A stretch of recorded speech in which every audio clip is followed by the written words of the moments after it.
ಸನ್ಮಾನ್ಯ H D ರೇವಣ್ಣವ್ರನ್ನ ಇವತ್ತು ನಮ್ಮ ಪೊಲೀಸರು ಬಂಧನ ಮಾಡಿದ್ದಾರೆ. ಕಾನೂನು ತನ್ನ ಕ್ರಮ ತೆಗೆದುಕೊಂಡಿದೆ. ಲಾ ಹ್ಯಾಸ್ ಟೇಕನ್ ಅಪ್ರಾಪ್ರಿಯೇಟ್ ಕೋರ್ಸ್.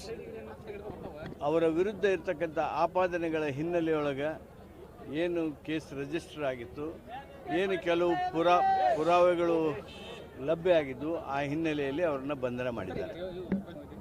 ಅವರು ಎಲ್ಲೇ ಇರಲಿ ಅವ್ರನ್ನ ಬಂಧನ ಮಾಡೋದಕ್ಕೆ ಸೂಕ್ತವಾಗಿರ್ತಕ್ಕಂಥ ಕಾರ್ಯಕ್ರಮ ಜಾರಿಯಲ್ಲಿದೆ. ಸಹಜವಾಗಿ ಅದು ಹೈಕೋರ್ಟ್ನವರು ಅದನ್ನ ರಿಜೆಕ್ಟ್ ಮಾಡಿ